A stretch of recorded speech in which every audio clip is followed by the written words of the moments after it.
أعوذ بالله من الشيطان الرجيم. بسم الله الرحمن الرحيم. قال إني عبد الله آتاني الكتاب وجعلني نبيا وجعلني مباركا أينما كنت وأوصاني بالصلاة والزكاة ما دمت حيا وبر بوالدتي ولم يجعلني جبارا شقيا والسلام علي يوم ولدت ويوم أموت ويوم أبعث حيا. أيا ما كلما نودي أجابه. abẹ́ ọlọ́run ọba tó wà nínú ìwé òfin rẹ̀ pé gbogbo ẹni tó bá lè máa pe òun ní gbogbo ìgbà ní gbogbo àsìkò òun sì máa dá wa lóhùn bá a ti pọ̀ tó níjòkó yẹjá ní Allahu Akbar. وما بجلاله ينشي سحابا. ó dáa tá a bá wá títóbi lára títóbi ọlọ́run jù báyìí lọ ká kígbe ọlọ́run náà ká ní Allahu Akbar. وكلم في دجى موسى بلطف. ọlọ́run bá tán kì í ìkànnà wa nábì rẹ̀ ó sún mọ́ra rẹ̀ nábì wa Musa wọ́n jọ ń gbọ́n ara wọn. كلاما ثم ألهمه الخطابا. tó torí tọ́lọ́run fi ṣe léyìí ọlọ́run fẹ́ bẹ́ẹ̀ níṣẹ́ ńlá iṣẹ́ pàtàkì iṣẹ́ tó gbéra ló gbéra àwọn àfa wa yìí bọ́lọ̀ ti kún ànábì náà dákun bá wa kún àfa wa jẹ́lẹ̀. أيا من رد يوسف بعد بعد. ọlọ́run o àfìdùn ìdùnnú ọjọ́ kìíní àná tó dá padà fún bàbá àgbàlagbà ànábì Yakubu àfìdùnnú náà bẹ̀wọ̀ ọlọ́run. وكان أبوه ينتخب انتخابا. a fi àlùbáríkà ìjókòólé àwọn ẹni ọlọ́run níjókòó yìí a fi bẹ̀ lọ́hùn gbogbo ń tọ́ ṣe fún àwọn afáwa ní nǹkan dùnú ọlọ́mọdé ó dìbànújẹ́ láyéláyé. أيا من خص أحمد واصطفاء. ọlọ́run o àwa bẹ̀ ọ́ pẹ̀lú oore tó ṣe fàdínà Muhammad tó ṣe fẹ́ lómi síwájú àti lẹ́yìn rẹ̀ a fi bẹ̀ wọ́ ọlọ́run. وآتاه رسالة والكتابا. èyí tí ń jẹ́ ọ̀gá oore tí ń jẹ́ ọ̀gá mọ̀jísà fún anábìlà alukurani àpàdà síbò ní ba láyéláyé mọ́jà padà síbò bá wọn afáwọ̀ láyéláyé. وقربه وسماه حبيبا.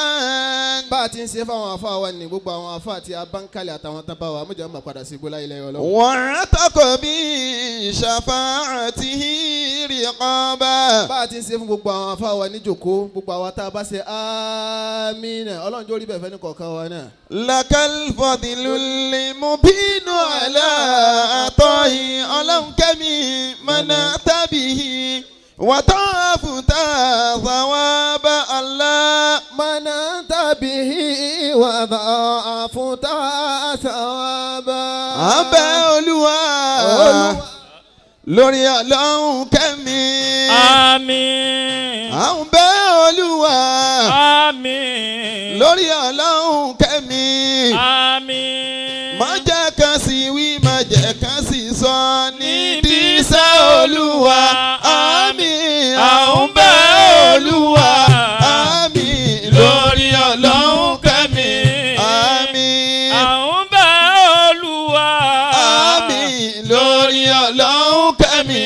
àmín. Má jẹ́ ká sì wí, má jẹ́ ká sì sọ níbi iṣẹ́ Olúwa.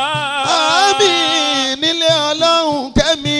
Àmín. nílé Ọlọ́run kẹ́mi. Àmín. nílé Ọlọ́run kẹ́mi. Àmín. nílé Ọlọ́run kẹ́mi. Àmín. ká má gbàwé ẹ̀kún ká má sàárẹ̀ nílé Ọlọ́run kẹ́mi. àmín. Àwọn bẹ̀ Olúwa. àmín. Lórí Ọlọ́run kẹ́mi. àmín. Àwọn bẹ̀ Olúwa. àmín. Lórí Ọlọ́run kẹ́mi. àmín. Má jẹ́ ká sì wí, má jẹ́ ká sì sọ níbi iṣẹ́ Olúwa. àmín o àwa ayé ń fẹ́ yín. Àmín. àwọn ayé ń fẹ́ yín. Àmín. àwa ayé ń fẹ́ yín. àmín. àwa ayé ń fẹ́ yín. àmín. kẹ́rù ọ̀run ó máa pè yín lójijì. àwa ayé ń fẹ́ yín. àmín à ń bẹ̀ Olúwa. àmín lórí Ọlọ́run kẹ́mi. àmín à ń bẹ̀ Olúwa. àmín lórí Ọlọ́run kẹ́mi. àmín má jẹ́ ká sí wí má jẹ́ ká sí sọ níbi iṣẹ́ Olúwa. bisimilayi li'ilafi bisimilayi rahman rahim li'ilafi quraish ilafihim rihlata shita'i was-sayf فليعبدوا رب هذا البيت الذي يطعمهم من جوع وآمنهم من خوف آمين آمين.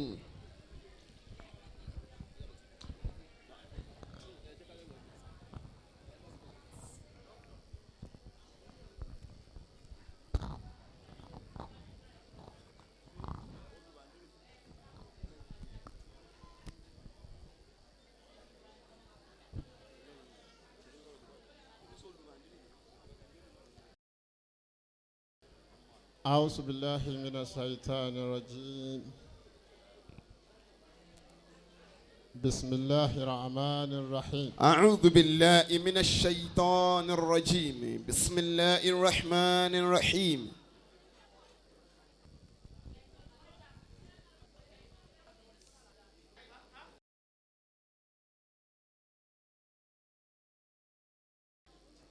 اللهم صل على سيدنا محمد الله عليه وسلم وعلى أهله وأصحابه وسلم. اللهم صل على سيدنا محمد وعلى آله وصحابه وسلم.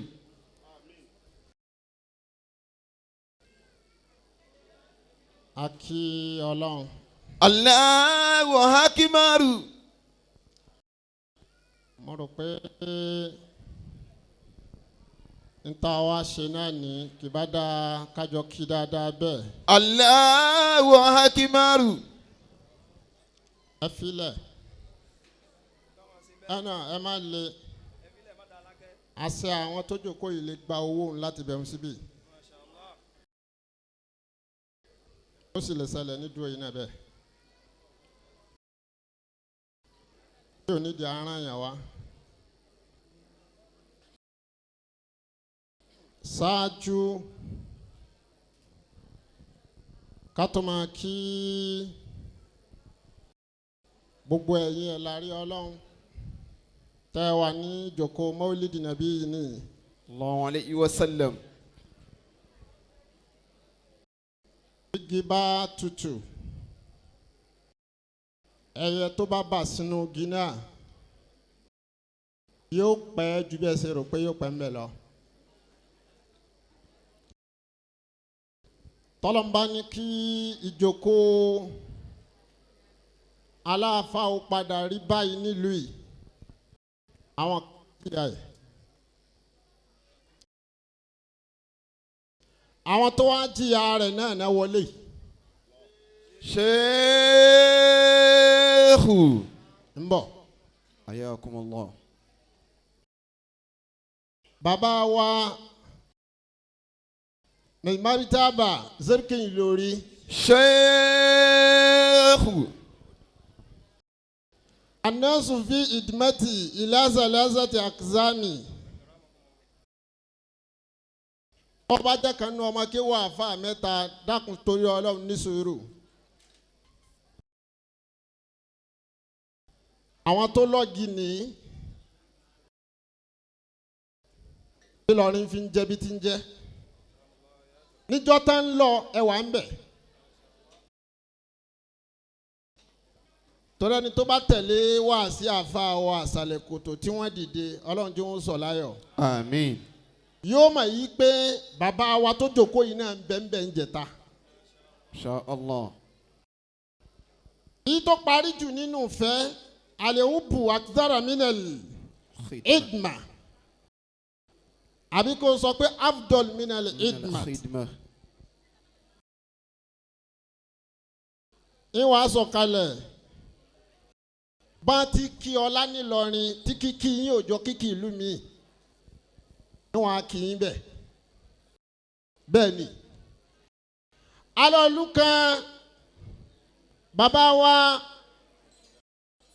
ń bọ̀ wá lọ́nà báyìí ìlú ńlá ni ọba bẹ́ẹ̀ wá pàṣẹ pé gbogbo ẹni tí ń bá ti ń pàtẹ nínú ìlú yìí lójúmọ́ iṣu ló ń tà ní ata ní ẹran ní wọ́n gbọ́dọ̀ máa yọ ẹyọ kọ̀ọ̀kan níbi tó bá gbé kalẹ̀ lójúmọ́ ọba ìlú ńlá sì ni àwọn àáfàá yìí pé mélòó wá ní bàbá ọba lọ́rọ́ gbà látijọ́ tí wọ́n ti nájà ń lù yìí. Allah. Sheikhu. bí ò bá tó báwọn àgbàlagbà ti kí yín ẹ bá ń gbà bá a bá ti mọ bí n bá ti ń gbé ẹsẹ̀ kọ̀ọ̀kan ẹ máa bá ń pèsè ewu nì nígbà mẹ́ta ọlọ́run ló kọ́kọ́ kí yín bẹ́ẹ̀ kì í ṣàwọn èèyàn ntọ́lọ́ ń fi kí yín ti ń jẹ́ ọlá nílé àfa àgbà ẹ̀ ní wo ọlá náà lọ́wọ́lọ́wọ́. Àmín. Sheikhu. Sheikhu. Sheikhu. Sheikhu. Wallahu ya'zimuka minan nasi la takhafu darakan wala takhsha wala hawla wala quwwata illa billahil aliyyil azim. Àmín. ẹ bá ń sàmí. Àmín ya Allah. wọn lọ́lọ́run ó ṣe mí lárúgbó àfa. Àmín ya Allah. ìwọ tó o bá fẹ́ràn ọmọ àfa rẹ ó di wàhálà sí ọ lánàá. Ayakumullah. mo wá kí ẹ̀yin àgbàlagbà ẹ dákun ká farabalẹ̀ àsìkò tẹ́mi fẹ́ ló ń bí wá sí yóò pọ̀ mọ́ torí tá a fẹ́ mú àti mú. Insha Allah. àmọ́ ẹ dákun bí tẹ́ ẹ bá rí tó bá fi sí ẹ bá ń kọ́ńtró ẹ̀. Insha Allah. mo kí bàbá wa àgbà ayára. Adamallahu hayatahu. oríire ibi tó tún sàn dére. Alhamdulillah. ẹ kú tẹ̀lé ọmọ ọlọ́run dákun jẹ́ kẹ́sí pẹ́. Àmín ya Allah. mo kí àwọn bàbá wa àgbà ìmáàmù ńlá nì láti ọlọ́jẹ̀. Adamallahu hayatahu. ọlọ́run dákun jẹ́ àrí yín pẹ́. Àmín ya Allah. mo kí àwọn àfáà wa lọ́wọ́ àlàáfíà wọn. Adamallahu hayatahu. àtìgbà ọlọ́run níbà kankan jẹ́ ń bẹ̀. Àmín ya Allah. mo wá kí àwọn àfáà wa Tajudeen. Adamallahu hayatahu. Albarka. Adamallahu hayatahu. ọlọ́run ní jẹ́ wọn yín láyéláyé. Àmín ya Allah. mo wá kọjú sẹ́yìn àfáà. àfáà wa àgbà lọ́jà tuntun. Adamallahu hayatahu. mo kí Adamallahu hayatahu. mo kí àwọn àfáà ẹlẹ́gbẹ̀ẹ́ yín. Adamallahu hayatahu. ẹ bá ń kí àwọn àfáà láti ṣòro. Adamallahu hayatahu. ẹ bá ń kí àwọn àfáà látòrí òkò. Adamallahu hayatahu. mo kí àwọn àfáà wa lẹ́gbẹ̀ẹ́ yín lọ bẹ́ẹ̀. Adamallahu hayatahum. ẹ bá ń kí ṣe wa níbà á ní. Adamallahu hayatahu. ipe wa ilẹ̀ lè amen. Insha Allah. mo bọ́ sí ẹgbẹ́ yìí náà àwọn àfáà wa láti àdáńgbá. Adamallahu hayatahu. ẹ dákun ẹ má sá àforíjì wá. Allah. ẹ yẹ ká máa dákun àwọn àfáà lọ bẹ́ẹ̀ ni. mo kí àwọn àfáà wa Yasin. Adamallahu hayatahu. mo fi jókòó yìí kí yín lọ bẹ́ẹ̀ pé wa ilẹ̀ lè amen. Insha Allah. kò ní í dàrú Ramakumullah. nítorí pé ìjókòó yìí dàpọ̀ mọ́ra wọn. mo kí àfáà wa Ajétúmọ̀bí. Adamallahu hayatahu. gbogbo wa yìí náà ọlọ́lọ́mọ kéwù ni wà. Allah. a kàn fẹ́ jọ bíi mínísítà ni. Yakumullah. ṣé àwọn àfáà ló sọ wá dà báyìí Ọlọ́run jẹ́ a máa ní ìlọsíwájú sí ọ. Amina ya Allah. mo kí ọ̀rẹ́ oníkan àfáà wa aláàánú ayé Adamallahu hayata. ẹ bá ń kí Alhaji wa Bature. Adamallahu hayata. mo kí ẹ̀yin ìyá wa níjòkó Adamallahu hayata unna. lágbàlagbà nu yín lọ́mọdé nu yín ọba tó máa pín ànábì lérè Alayhi wa sallam. láyé nìyẹn àti lálùkìyámà Ọlọ́run pẹ́yìn náà lérè ìjọba. Amina ya Allah. mo kí àwọn àfáà wa ò lẹ́sìn Adamallahu hayata. mo kí àwọn àfáà wa láti ajísàn Adamallahu hayatahum. látòrí bàbá wa Mukadamu Jarullah Adamallahu hayata. dórí gbogbo àwọn àfáà pé wáyé lálẹ́ amán. Insha Allah. mo wá kí àfáà yára. Adamallahu hayatahu. àjọṣe ilé rí ìjókòó yìí àmì lẹ́nu díẹ̀.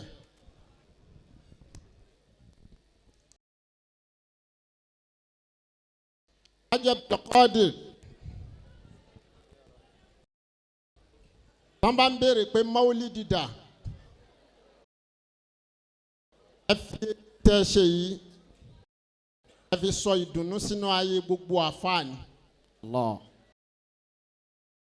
ẹni Ọlọ́run bá ló mọ̀.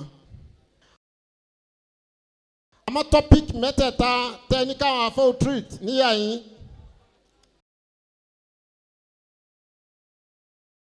àfáà wa àkọ́kọ́ ni Abdulateef Kamaldeen. Adamallahu hayatahu. àwọn ni wọ́n ń sọ̀rọ̀ lọ́wọ́ tí a fi wọlé. mo wá rí i pé message tí wọ́n pass ó ṣe déédéé àwọn ọmọ kéwú bá ti gbáyé. tọ́rọ́lọ́ ti sọ fànàbì Alayhi wa sallam. wípé laqad kana lakum fi rasulillahi Uswatun hasana. ọ̀rọ̀ anábì náà sọ bá anábì ti lò. àfa tó bá fẹ́ balance dáadáa bá anábì ti lò ń lò náà máa kọ́. ó gbádùn bá fáwa náà ti sọ̀rọ̀ náà Ọlọ́run ṣàlékún dáadáa wọn. Amin.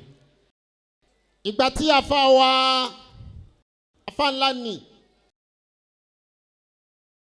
Alhaji wa Lukman Ìsàlẹ̀ Kòtò. Adamallahu hayatahu. ìgbà táwọn náà ń sọ̀rọ̀ ọ̀rọ̀ tí wọ́n sọ àwọn ọlọ́mọ kéwú ló bá rí jù.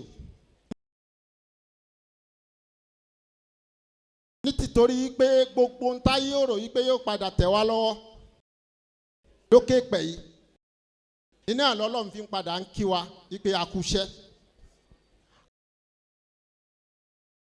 àfáàná sọ ọ̀rọ̀ náà tó wú mi lérí pípọ̀. inú mi wá dùn mo wá rí i pé àdúrà ló kù Ayakumullah. torí tọ́pìkì ẹlẹ́kẹta tẹ́ ẹ fi béèrè pé Pàtàkì àdúrà. kí ni àdúrà ń ṣe kí iṣẹ́ Kìí ṣe àdúrà. Nínú ìgbésí ayé ẹ̀dá. ẹ ṣeun kò mára nínú ìgbésí ayé ẹ̀dá. Alhaji wa Abdulkadir Adamallahu hayatahu. ẹ wá dìde bí Alhaji wa Lukman ti sọ́ọ̀lẹ̀ kan. gbogbo àwọn ọlọ́mọ kéwú tá a rí bẹ́ẹ̀ ni mo fẹ́ ká máa wo àfáà yìí. àfáà wọn ni.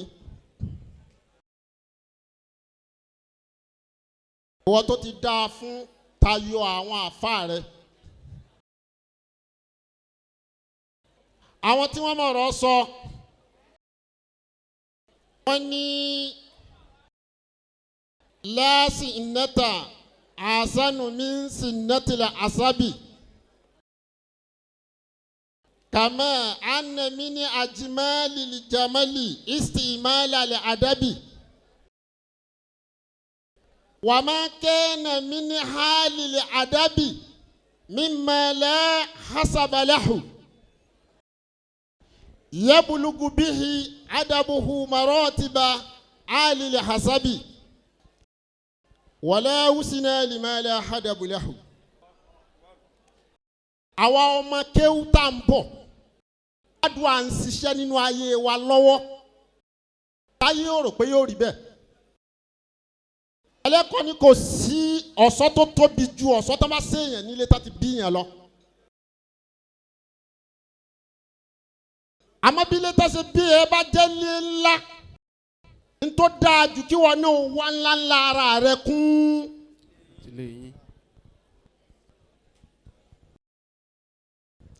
ibi tí ẹ̀kọ́ gbé ayára dé nínú ayé àwọn àfáà rẹ̀ orin. man kasura adabuhu kasura sarafuhu wa in kana wadi'an. ẹni tó bá pọ̀ ní ẹ̀kọ́ yóò padà kọ̀ lágbèga kódà kó jẹ́ èèyàn kékeré tó bá jáde láti ibi tó ti kéré. washadan wa in kana gariban. tẹ́kọ̀ ara ẹ bá pọ̀ tó bẹ́ẹ̀ wọ́n padà tì ọ́ pé kó wá ṣaṣáájú nínú ayé yìí kódà tó ìbí aṣọ ọmọ ẹbẹ̀. wàbàwù dasituhu wa in kana amila. òkìkí rẹ̀ ó padà kárí ayé bíi tàwọn àfáà wa bẹ́ẹ̀ kọ́ rẹ̀ bá padà pọ̀ kódà káyé ó má mẹ́ẹ̀lẹ́ nì. wa kasurati awaiju nnasi ilayhi wa in kana fakira. àwọn èèyàn ó máa wá sẹ́nu ọ̀nà rẹ̀ ń gbogbo ìgbà kódà bọ́ọ̀ bá ní. àwọn tó wá sọ wọ́n dàbẹ̀rẹ̀. al-ulama'u warasatul anbiya'i kama kanu urasa rasulillahi alayhi wa sallam wa nuwabahu fi tablighihi wajaba ala al-ahimati ta'simuhum wa tawqiruhum wa tahatuhum. afẹ́ ìsẹ̀yìn kékeré o orí ń tán pé ń gbígbà àdúrà láyé àfàn. wàá kúlì mùtẹ̀dá yìí ni muhalafatuhum. afa ò ṣe yapa níjọ́ téèyàn bá wáyé àwọn afọ ò dá sọ̀rọ̀ yẹn. níjọ́ téèyàn bá kúrò láyé àwọn afọ ò dá sọ̀rọ̀ yẹn. ẹ wá nà ká ẹ sọ kálá afa ò nípa nú ayé.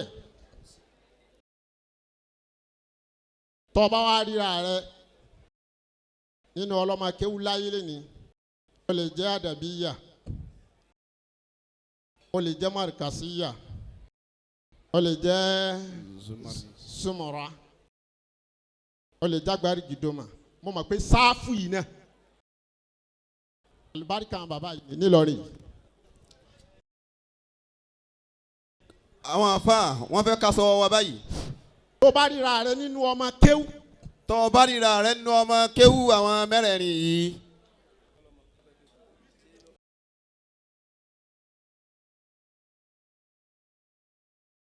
ọwọ́ yìí. ọwọ́ tá a nà yìí ọwọ́ lérí ni.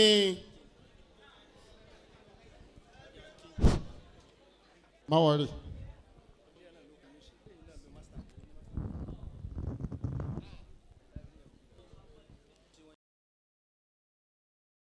àwọn tó máa rọ̀ sọ wọ́n ní yẹ́dù. ترافعك قبل الأصول. اليد الذي ترافعك قبل الأصول خير من ألف يد تصفعك بعد الأصول. حياكم الله. ọwọ́ kan ṣoṣo tó rí njọ́ tó fẹ́ gòkè tó wá tiẹ̀ lẹ́yìn tó fi gòkè. ó lóore ju ẹgbẹ̀rún ọwọ́ tó fẹ́ kí ọ nígbà tó dókè lọ. ká tó rí báyìí kò sẹ́ni tó mọ̀ wá o. àdúrà àwọn tó gbà lórí wa ni. tọ́ba àjọmọ̀ kí mo fẹ́ kọ́ ọ̀nà ọwọ́ rẹ kó o ṣèlérí sọ́lọ́hún wá fi sígbàyà rẹ bí mo ṣe dúró ní kí wọ́n náà dúró. tọ́ba mọ̀ pọ́ máa kéwọ́ àwọn àfa wa ní ẹ lóòótọ́. wọ́n bá ń sọ ẹ̀yin náà làwọn àfa wa. Abdulatifi. Ayakumullah. ẹ máa bá mi wí gbogbo ọmọ kéwú tó bá mọ̀ pé òun fẹ́ kádùn àwọn ó gbà sí. báàrí tí n bá sì fi wí náà ni ẹ fi bá mi náà fi wí. à ń ṣèlérí nu. nítorí ẹ̀yin alákadá tẹ́yìn náà bá fẹ́ sọ̀rọ̀ Nàìjíríà bẹ́ẹ̀ ni ó ti ṣe ni. Pàǹpẹ́ bí mo bá ta mo tún táyé mi wá. tí bá tún táyé mi wá. tí bá táyé mi bọ̀ aládàbí lèmi ò tẹ̀lé táyà tọ́mọ. tí bá tún táyé mi wá. tí bá tún táyé mi bọ̀ aládàbí lèmi ò tẹ̀lé táyà tọ́mọ. tí bá táyé mi wá tí bá tún táyé mi bọ̀ aládàbí lèmi ò tẹ̀lé táyà tọ́mọ. tí bá tún táyé mi wá. tí bá tún táyé mi bọ̀ aládàbí lèmi ò tẹ̀lé táyà tọ́mọ. tí bá tún táyé mi wá tí bá tún táyé mi bàbá alágége lèmi ò tẹ̀lé táyà tọ́mọ. tí bá tún táyé mi wá. tí bá tún táyé mi bọ̀ bàbá gègé lèmi ò tẹ̀lé táyà tọ́mọ. tí bá tún táyé mi wá tí bá tún táyé mi bọ̀ alágége lèmi ò tẹ̀lé táyà tọ́mọ. tí bá tún táyé mi wá.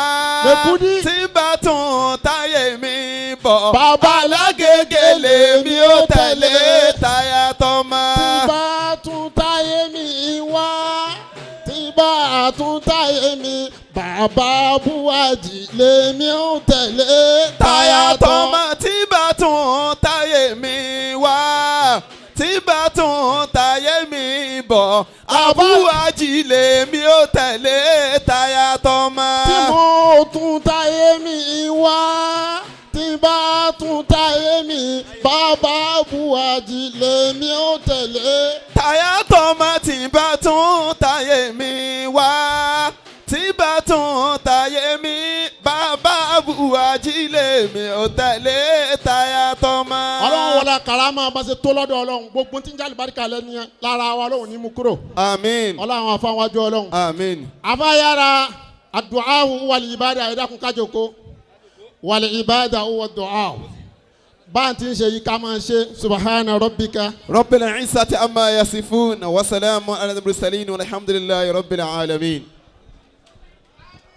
National Organizing Secretary ẹ bá mú àwọ́dù bàbá Jaaru àwọ́dù bàbá Jaaru ẹ bá mú bàbá wa Umar National Organizing Secretary Ansarul Islam Home and Abroad ọlọ́njàre yìí pé ẹ bá mú àwọ́dù bàbá Jaaru àwọ́dù bàbá Jaaru Mukaddamu Jaarullah nínú àwọn tí wọ́n gbà àwọ́dù lónìí bàbá wa Mukaddamu Jaarullah Kami leader ẹ bá mú un lẹ́ẹ̀kan náà àwọ́dù bàbá wa Al-Muqaddam Jaarullah èmi kọ́ ọlọ́run ni à ń retí ambassador Tajudeen wọ́n ti fẹ́ débì èmi kọ́ ọlọ́run ni bàbá mi ló ṣàdúrà fún mi èmi kọ́ ọlọ́run ni. Mukaddamu Jaarullah ìwọ tẹ̀ sójú ẹ. màmá mi ló ń ṣàdúrà fún mi èmi kọ́ ọlọ́run ni. bàbá wa gbà ṣàdúrà fún mi pẹ̀lú gbogbo tẹríba. ọlọ́run ni. bàbá wa ẹ̀jẹ̀ fáìlì mi. lórí mi èmi kọ́ ọlọ́run ni.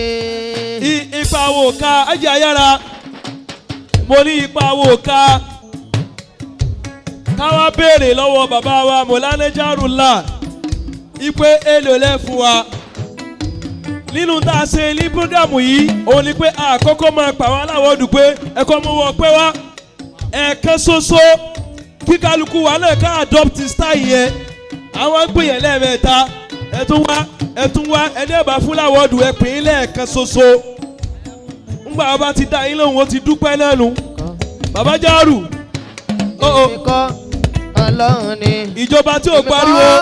ọlọ́run ni o.